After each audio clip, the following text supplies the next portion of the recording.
पाकिस्तान में तख्ता पलट की सुगबुगाहट अब काफी तेज हो चुकी है। सरकार और विपक्ष में जबरदस्त तकरार देखी जा रही है।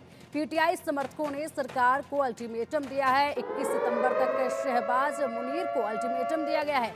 इमरान की रिहाई को लेकर पीटीआई का विरोध लगातार जारी है। पीओके में भी सरकार सेना के खिलाफ विरोध कर रही है। बलूचिस्तान में आज़ादी के लिए प्रदर्शन जारी है। तो देखिए, बलूचिस्तान में आज़ादी के लिए प्रदर्शन जारी है, तो वहीं इमरान खान की रिहाई को लेकर भी प्रोटेस्ट देखा जा रहा है। सरकार के बीच जो तकरार है वो लगातार बढ़ती जा रही है और अब जो तख्ता पलट की जो सुगबुगाहट है वो भी काफ़ी तेज होती जा रही है। बलूचिस्तान में आज़ादी के लिए प्रदर्शन जारी है। सरकार और विपक्ष के बीच ठनी हुई है। पीटीआई समर्थकों ने सरकार को अल्टीमेटम दिया है। 21 सितंबर तक का ये अल्टीमेटम दिया गया है। तो पीटीआई समर्थकों ने सरकार को अल्टीमेटम दिया है। देखना होगा 21 तारीख तक का ये अल्टीमेटम है। 21 तारीख तक क्या कुछ होता है ये अपने आप में काफ़ी खास होगा। और अब इन 4 तस्वीरों में देखिए कैसे पाकिस्तान में अस्थिरता का माहौल है और किन वजहों से पाकिस्तान में गृह युद्ध जैसे हालात हैं। साथ ही कभी भी तख्ता पलट के आसार बन रहे हैं। इन 4 तस्वीरों से जानिए पाकिस्तान की कठपुतली सरकार क्यों आखिरकार गिरेगी। ये 4 तस्वीरें आपके सामने हैं। राजनीतिक जो अस्थिरता है वो आप पहली तस्वीर में देख सकते हैं। उसके बाद महंगाई और बेरोजगारी जिस तरीके से लोगों की परेशानी का सबब बनी हुई है पाकिस्तान में। हालांकि पहले से ही बेरोजगारी और भुखमरी जो है वो पाकिस्तान में अक्सर ही देखी गई है, हमेशा से ही, लेकिन अब ये काफ़ी बढ़ती जा रही है जिसकी वजह से जनता वैसे ही परेशान है। और तीसरी तस्वीर में देखिए बलूचिस्तान लगातार हुंकार भर रहा है अपनी आज़ादी को लेकर। बलूचिस्तान अब किसी भी कीमत पर आज़ाद होना चाहता है, खुद को आज़ाद करना चाहता है। उसके बाद पीओके में आज़ादी की मांग काफ़ी तेज़ी के साथ बढ़ रही है। यहाँ पर आप देख सकते हैं इन तस्वीरों में ये जो जमावड़ा है, ये जो हुजूम है, ये आप देख सकते हैं पीओके में आज़ादी की मांग कितनी तेज़ अब होती जा रही है। 31 सितंबर तक के लिए पीटीआई समर्थकों ने एक तरफ जिस तरीके से सरकार को अल्टीमेटम दिया है और कई ऐसे मुद्दे हैं जिसकी वजह से पाकिस्तान में तख्ता पलट के आसार अब काफ़ी देखे जा रहे हैं। पाकिस्तान में होगा तख्ता पलट। इमरान की रिहाई को लेकर पीटीआई का विरोध, महंगाई के खिलाफ पाक जनता में भारी आक्रोश है। सेना के खिलाफ सिंध बलूचिस्तान में आंदोलन काफी तेज है। ध्यान भटकाने के लिए आतंकवाद का सहारा पाकिस्तान लगातार ले रहा है। पीओके में सरकार सेना के खिलाफ विरोध कर रही है। सरकार सेना के खिलाफ पीओके में विरोध देखा जा रहा है। तो देखिए, एक नहीं अनेकों ऐसी चीज़ें हैं, ऐसी समस्याएं हैं जिससे पाकिस्तान दो चार हो रहा है और इन सभी चीज़ों से ध्यान भटकाने के लिए आतंकवाद का सहारा ले रहा है पाकिस्तान, जो अक्सर ही वो लेता रहा है।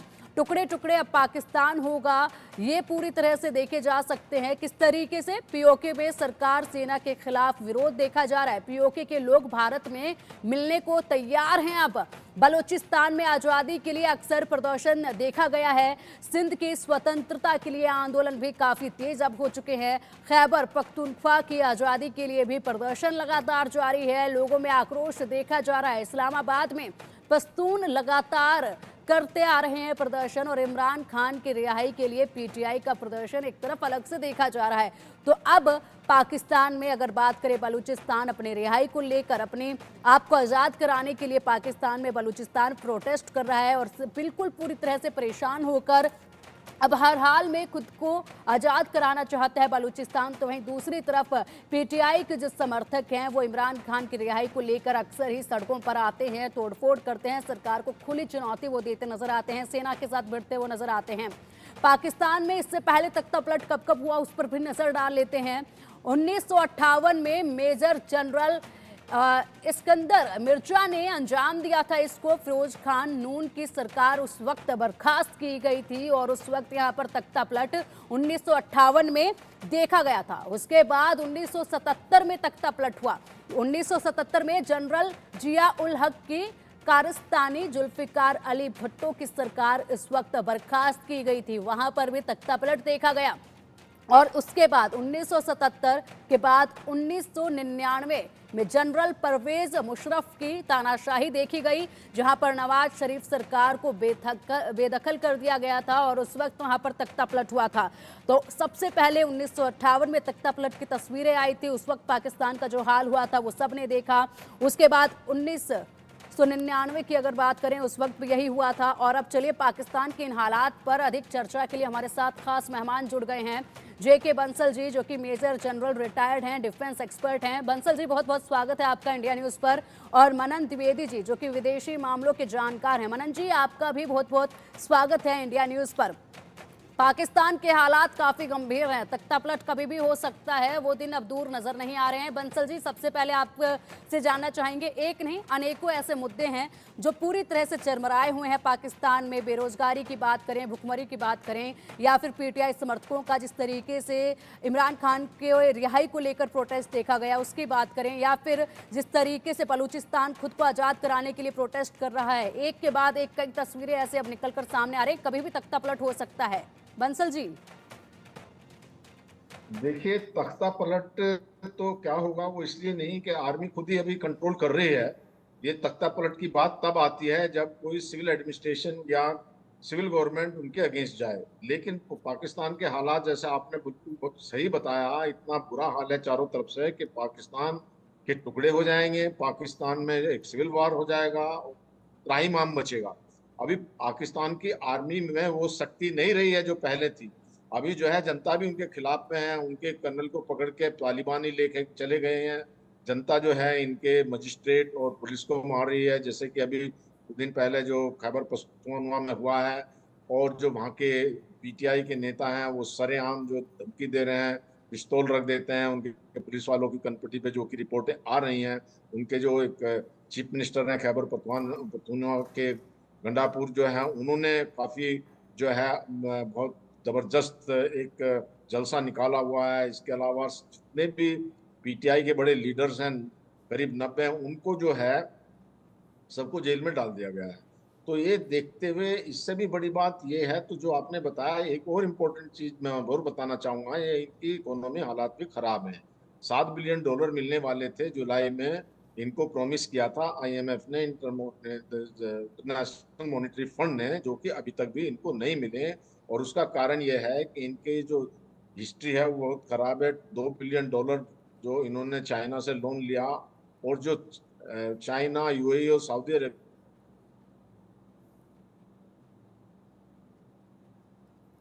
ठीक है बंसल जी, आएंगे आपके पास। हमारे साथ हमारे खास मेहमान मनन द्विवेदी जी भी हैं।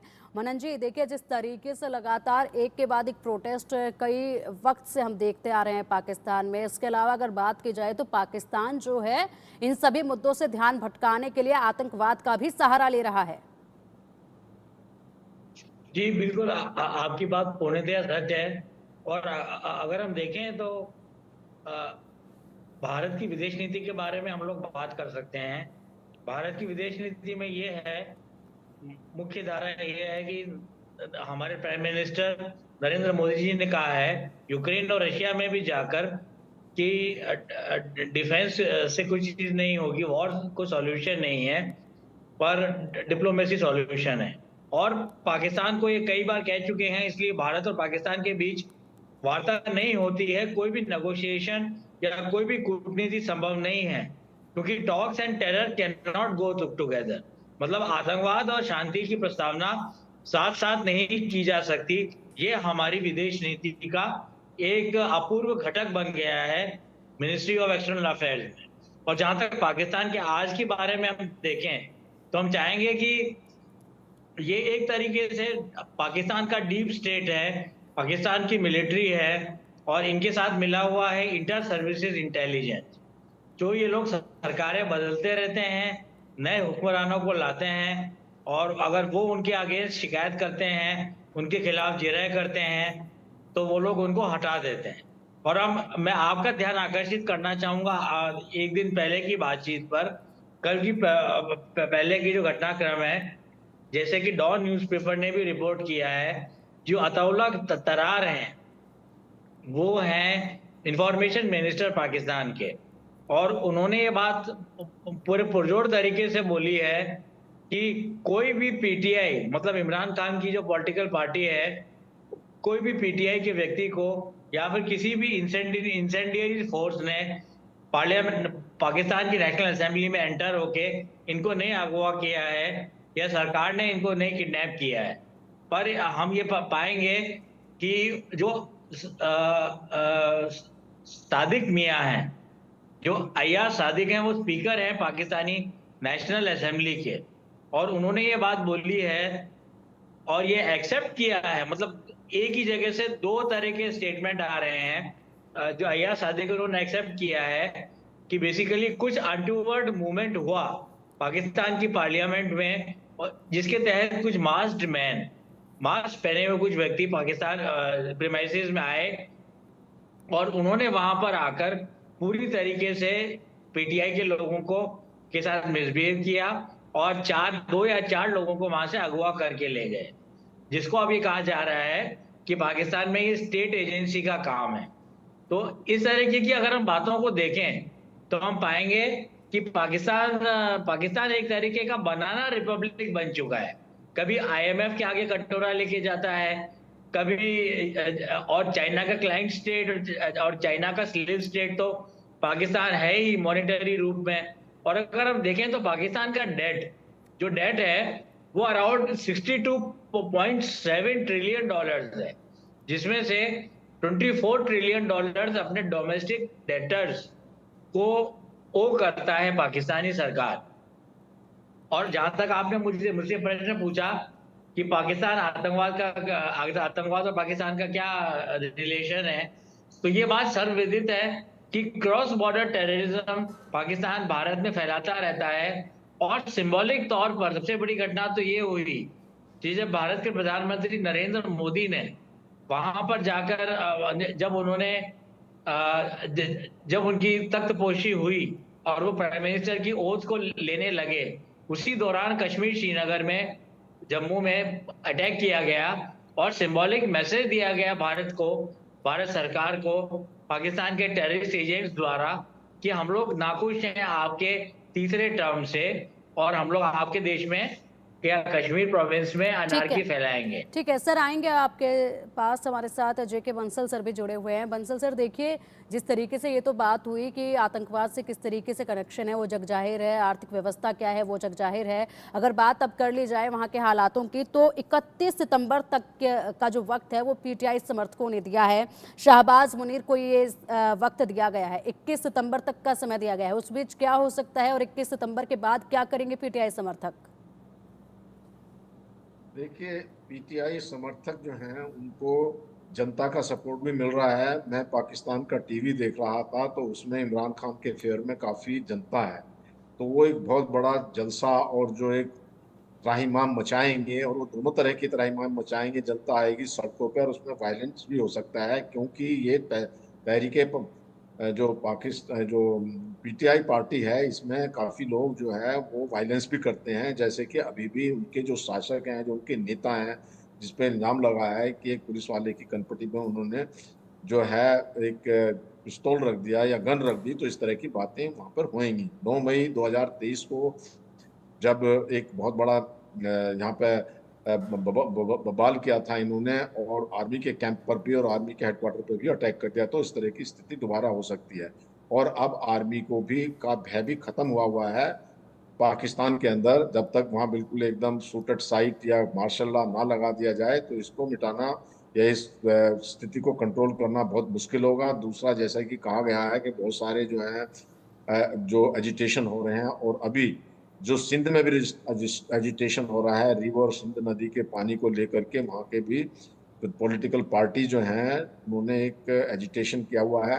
पीओके में ऑलरेडी है ही, उनको बिजली नहीं देते ये, क्योंकि वहाँ बिजली नहीं है, इसलिए बहुत ज़्यादा एजिटेशन है। वैसे भी वहाँ के लोग बिल्कुल नाखुश हैं। और इसके अलावा खैबर पख्तूनख्वा में भी हो रहा है, जो कि डूरेंट लाइन को वहाँ पर नहीं मानते। तालिबान के साथ में इनका झगड़ा चल रहा है, वहाँ पे होता है ईरान के साथ में। तो पाकिस्तान की स्थिति बहुत खराब है। पाकिस्तान एक फेल्ड स्टेट हो चुका है, और ये अभी तोड़ की कगार पर है कि डिसइंटीग्रेशन हो जाएंगे, टुकड़े अलग से हो जाएंगे, सिंध अलग हो जाएगा, पंजाब ही बचेगा बस सिर्फ पाकिस्तान का, बाकी बलूचिस्तान और पीओके और ये जितने भी खैबर पख्तूनख्वा हैं ये सब अलग अलग हो जाएंगे।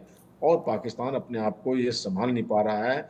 मिलिट्री वहाँ की करप्ट है, और वो देश को शासन को चलाना चाहती है। पॉलिटिशियंस हैं, वो उनके हाथ की कठपुतली हैं, उनके हाथों में खेलते हैं, वो करप्ट हैं और अपने अपने इंटरेस्ट को देखते हैं। जो पावर में आता है धन इकट्ठा करता है, विदेशों में ले जा करके धन अपने इकट्ठा करके वहां पे रहते हैं, चाहे आप आर्मी के ऑफिसर ले लीजिए या पॉलिटिशियन ले लीजिए, जो भी पावर में होता है। तो इन सब बातों को देखते हुए पाकिस्तान के हालात बहुत खराब हैं और पाकिस्तान का बचना अभी बिल्कुल मुश्किल है, ये डिसइंटीग्रेट हो जाएगा। जी बिल्कुल सर, आपसे ये भी जानना चाहेंगे, जिस तरीके से हालात अभी पाकिस्तान में बने हुए हैं, एक नहीं अनेकों ऐसी समस्याएं हैं जो सरकार के सामने हैं और जो कभी भी किसी भी तरह के हालातों में पाकिस्तान के जो हालात हैं वो बदल सकते हैं। तो ऐसे में क्या कुछ रणनीति अपनाई जानी चाहिए, क्योंकि कुछ मामला तो ऐसे हैं जिसको शायद हो सकता है कि पाकिस्तान की जो सरकार है वो कुछ शांत करने में कामयाब भी रहे, लेकिन कोई रणनीति ऐसी जिसके तहत काम किया जा सके? देखिए, बहुत पहले जो है पाकिस्तान के जो थोड़े इंटेलिजेंट या जो वहाँ का इंटेलिजेंट या ग्रुप है, उन्होंने एक सलाह ये दी थी कि पीटीआई के बाद साथ में बात किया जाए और जो है पीटीआई को और जो इमरान खान को भी एक मुख्य धारा में लाया जाए। तो ये एक हो सकता है कि इससे कुछ वहाँ पे जो है सहूलियत हो जाए और कुछ इसका समाधान निकल सके। लेकिन वो जो आर्मी है उनको ये लगा रहता है कि इमरान खान ने उनकी बात नहीं मानी या जो उनके पर्सनल मसले हैं वो देश को ऊपर नहीं उठने दे रहे। इसका तभी समाधान हो सकता है कि वहाँ पर फेयर इलेक्शन हो। अभी देखा था पिछले इलेक्शन के अंदर में, हालांकि पीटीआई को डिसबैंड कर दिया गया था, जितने भी पीटीआई के जो मेंबर थे वो इंडिपेंडेंट, उन्होंने इलेक्शन लड़ा और वो जीते, हालांकि रिगिंग भी की गई। तो इनको देखते हुए एक जो है वहाँ पे अभी पीटीआई के साथ बात करके और इसका समाधान पॉलिटिकल निकाला जाए, तभी मसले का हल हो सकता है। जो जैसे कि हमारे प्राइम मिनिस्टर भी हमेशा कहते हैं कि बंदूक गोली और ये लड़ाई से नहीं, किसी डिप्लोमेसी डायलॉग या इनके डायलॉग और जो पॉलिटिकल पार्टी है उनके साथ बातचीत करके समाधान निकाला जा सकता है और ऑनेस्टी से काम किया जाए तो वहाँ स्थिरता आएगी, नहीं तो नहीं आएगी। जी ठीक है सर। मनन सर, आपका रुख करेंगे। देखिए, जिस तरीके से पाकिस्तान के हालात अभी बने हुए हैं, सुधरते वो नज़र नहीं आ रहे हैं। हालात इतने ख़राब हो चुके हैं, चीन ने भी पाकिस्तान को बड़ा झटका दिया है। तो ऐसे में क्या विदेशी रणनीति पाकिस्तान अपना सकता है इस वक्त, जहां से थोड़ी बहुत उम्मीद पाकिस्तान को नज़र आ जाए, या फिर कहां से उसे मदद मिल सकती है, थोड़ी बहुत भी अगर मिले तो? जी, मैं यहाँ पर ये कहना चाहूंगा कि एक तरीके की एनार्की, एक तरीके की अराजकता फैली हुई है पाकिस्तान के पॉलिटिकल सिस्टम में। तो इसे उभरने के लिए पहले तो जो आर्मी का इंटरवेंशन है, और इंटरवेंशन तो एक छोटा सा शब्द है, जो डीप स्टेट और करप्ट पाकिस्तानी मिलिट्री एपरेटर्स का मुख्य रोल रहता है वहां की जमहूरियत को चलाने में, वहां की डेमोक्रेसी को चलाने में। तो ये अपने आप में एक थ्रेट है ह्यूमन राइट्स, डेमोक्रेसी और रूल ऑफ लॉ और कॉन्स्टिट्यूशनलिज्म के लिए। संवैधानिकता के ऊपर भी बहुत बड़ा कुठाराघात है, बहुत बड़ा आघात है। तो जब तक जब तक पाकिस्तानी मिलिट्री को सुधारा नहीं जाएगा, जब तक उन्हें बैरक्स में वापस भेजा नहीं जाएगा, तब तक ये पपेट गवर्नमेंट्स और फ्रीक्वेंट रिजीम चेंज वहां पर होते रहेंगे। पर हम ये भी कह सकते हैं कि ये बड़ी आइडियलिस्टिक स्थिति की बात मैं कर रहा हूँ, या बड़ी आदर्शवाद की बात मैं सामने लेकर आ रहा हूँ। तो मुझे लगता है कि जिस तरीके से इमरान खान ने ब्लेम किया जब वो जाने वाले थे, जब उनको कैद किया गया तोशाखाना केस में प्राइमरीली, और तो उन्होंने कहा कि कुछ एक्सटर्नल ताकतें जैसे अमेरिका है और वेस्ट के कुछ कंट्रीज हैं, जो लोग इंटरफेयर करके पाकिस्तान को डिस्टेबलाइज करते हैं और पाकिस्तान में एनार्किक स्टेट को ले आते हैं, अराजकता को ले आते हैं। तो एक तरीके से हम ये पाएंगे कि पाकिस्तानी आर्मी भी अपने आप को, स्वयं को, और उनका जो डीप स्टेट का मैकेनिज्म है वो रन नहीं कर रहे स्वयं को, और उनको रन कर रहे हैं अमेरिका या कुछ इंटरनेशनल कार्टेल्स, क्राइम कार्टेल्स या टेरर कार्टेल्स। क्योंकि हम देखेंगे कि टीटीपी भी वहां पर तहरीके तालिबान, और अफगानिस्तान में तालिबान की सरकार तो काबिज है ही। तो इनके चलते बलूचिस्तान की जैसे पहले बात की गई, एक तरीके से बड़ी अस्थिरता का माहौल है। और पाकिस्तान जो किसी कंडीशन में भारत के सामने सिर उठाकर खड़ा होता था 71 में या 99 में, और धोखाधड़ी से भारत को हराने का असफल प्रयास करता था, वो पाकिस्तान ना पाकिस्तान नहीं रह गया है। और मुझे लगता है कि पाकिस्तान में अब कहीं ऐसा ना हो कि इमरान खान को जेल से छोड़ा जाए और उन्हें वापस से वहां पे इलेक्शन हो, या फिर इमरान खान को सेफ रिफ्यूज दी जाए पाकिस्तानी जेल से। तो मुझे लगता है कि कंप्लीट अराजकता और एनार्की का माहौल है। और जब तक आर्मी का इंटरफेरेंस, जब तक पाकिस्तानी आर्मी काबिज है, उनकी इंटेलिजेंस एजेंसीज काबिज हैं पाकिस्तान की जमहूरियत के ऊपर, वहां के लोकमानस का उद्धार होना सर्वथा डिफिकल्ट है। और ये मुझे लगता है, अंतिम बात मैं ये कहना चाहूंगा कि भारत को भी इससे ज्यादा खुश नहीं होना चाहिए, जैसा कि हम लोग भी होते हैं कुछ हद तक, क्योंकि हमारा आर्च एनिमी, हमारा टेररिस्ट इन्फिल्ट्रेटर पाकिस्तान ही है। अगर पाकिस्तान में इंस्टेबिलिटी आती है और चाइनीज इंटरफेरेंस बढ़ता है या आतंकवादी ताकतों की शिरकत ज्यादा होती है, तो ये एक तरीके का ऐसा कॉन्टेक्स्ट है, ऐसा संदर्भ है जो भारत के लिए भी अच्छा नहीं है, क्योंकि हमें पाकिस्तान के डेंजरस नैरेटिव को और इस अस्थिरता से हम लोग भी प्रभावित होंगे। और जब हमें पता ही नहीं चलेगा कि पाकिस्तान की नेशनल असेंबली जमहूरियत को चला रही है या रावलपिंडी चला रही है, तब हम कैसे इसे रिएक्ट कर पाएंगे, ये हमारे हुक्मरानों के लिए बहुत डिफिकल्ट हो जाएगा।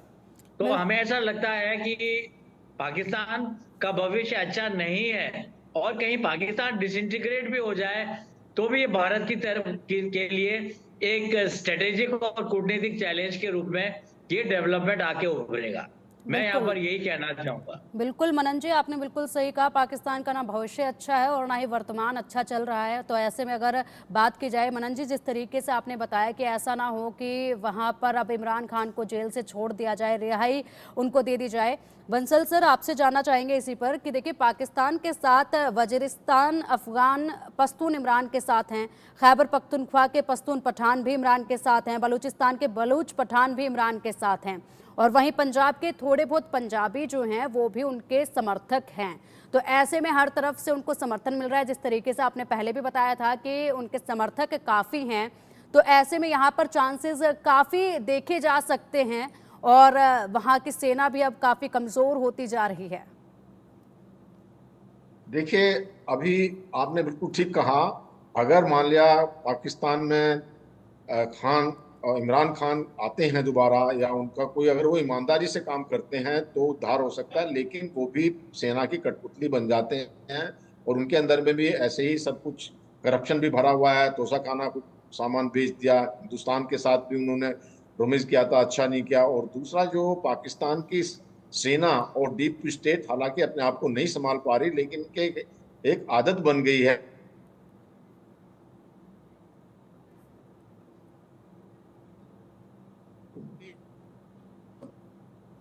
ठीक है सर, आएंगे आपके पास। मनन सर हमारे साथ लगातार जुड़े हुए हैं। मनन जी, जिस तरीके से आपने कहा था कि अगर इमरान खान जेल से बाहर आते हैं तो उस वक्त अगर ये होता है, 21 तारीख तक का जो अल्टीमेटम है वो तो पीटीआई के समर्थकों ने दे ही दिया है, अगर ऐसा होता है तो उसके बाद पाकिस्तान की कैसी तस्वीर देखी जाएगी और क्या ये संभव है? मुझे ऐसा लगता है कि वापस से इमरान खान का प्रधानमंत्री के तख्ते ताउस पे काबिज होना, ये तो मुझे पॉसिबल नहीं लगता है। पर मुझे ऐसा लगता है कि इमरान खान जरूर फ्री हो सकते हैं, उनको जेल से छोड़ा जा सकता है, और वो परवेज मुशर्रफ की तरह किसी वेस्टर्न कंट्री में या कहीं किसी सेफ हेवन में जाके अपने आप को फ्यूचर पॉलिटिकल रोल के लिए पाकिस्तान में फ्यूचर पॉलिटिकल रोल को प्ले करने के लिए तैयार कर सकते हैं। तो मुझे इसमें यहाँ पर ये बात लगती है। और जो अस्थिरता का जो माहौल है, उससे वहां के जनमानस को बहुत हानि पहुंच रही है, और पाकिस्तान की छवि पूरी तरीके से विश्व के पॉलिटिकल रजत पटल पर धूमिल सी होती जा रही है। और एक तरीके का मैंने टर्म पहले भी यूज किया था, बनाना रिपब्लिक और पॉपेट रिजीम, जहां पे विदेशी आक्रांता अमेरिका और बाकी के देश या यूरोपियन कंट्रीज, या स्पेशली हम देखें तो लंदन का जो कबाल है, वो जिस तरीके से पाकिस्तान में भारत के अगेंस्ट ह्यूमन राइट्स एलिगेशंस, मानव अधिकार के एलिगेशंस लगाता था, पीओके में और कश्मीर में भारत को बदनाम करता था, तो उन सबको अब एक करारा जवाब मिल जाना चाहिए। और उन लोगों के मुंह क्यों बंद हैं जो लोग भारत को हर तरीके से गुनहगार साबित करते रहे हैं पिछले 3-4 डेकेड से। तो मुझे लगता है कि ये एक तरीके से हमारी मॉरल विक्ट्री भी हो सकती है कि पाकिस्तान पर सबसे बड़ी बात यह है कि अब पाकिस्तान में आतंकवाद का सरगना कौन बनेगा, ये बात बड़ी महत्वपूर्ण है भारत के संदर्भ में, हमारी राष्ट्रीय सुरक्षा के संदर्भ में। क्या पाकिस्तानी आर्मी स्पॉन्सर करेगी और क्या वहां के जो प्रधानमंत्री आने वाले हैं शहबाज शरीफ और हमजा शरीफ जो उनके बेटे हैं, क्या वो उसको लीड करेंगे? पर जहां तक हम देखें तो हमजा शरीफ और शहबाज शरीफ ने भी पब्लिक सेफ्टी और पब्लिक गैदरिंग एक्ट अभी पास किया है एक दिन पहले ही 2024 में 11 सितंबर को ही, और जिसमें कहा गया कि लोग इकट्ठे ना हो और कोई प्रोटेस्ट मूवमेंट पाकिस्तान में अलाउड नहीं होगा। तो इस बिल्कुल, तरह की ठीक है। अस्थिरता, ये एक तरीके की मैन्युफैक्चरिंग ठीक है। कंसर्न की बात है कि पीटीआई के लोगों को ठीक है, ठीक है। गिरफ्तार करने से पहले ये एक्ट साइन किया गया। मुझे यहाँ पर संशय होता है। ठीक है मनन जी, समय का अभाव है और इसी के चलते अगर देखा जाए तो देखिए पाकिस्तान के हालात बद से बदतर होते जा रहे हैं, ना उसका फ्यूचर सेफ नज़र आ रहा है और ना ही अभी प्रेजेंट उसका कुछ बेहतर होता नज़र आ रहा है। अगर बात कर भी ली जाए तो देखिए जिस तरीके के हालात बने हुए हैं, ऐसे में शहबाज भी खुद को बेबस नज़र आ रहे हैं और ऐसे में उनके पास कोई रणनीति भी देखी नहीं जा रही है। पिछले लंबे अरसे से यही हालात वहाँ पर बने हुए हैं, एक नहीं अनेकों समस्याएं इस सरकार के सामने अभी खड़ी है। फिलहाल शुक्रिया मनन जी आपका इंडिया न्यूज़ के साथ जुड़ने के लिए, अपने विचार साझा करने के लिए। बंसल जी आपका भी शुक्रिया इंडिया न्यूज़ के साथ जुड़ने के लिए और अपने विचार साझा करने के लिए। बुलेटिन में वक्त चला एक छोटे से ब्रेक का, खबरों का सिलसिला लगातार जारी है, आप देखते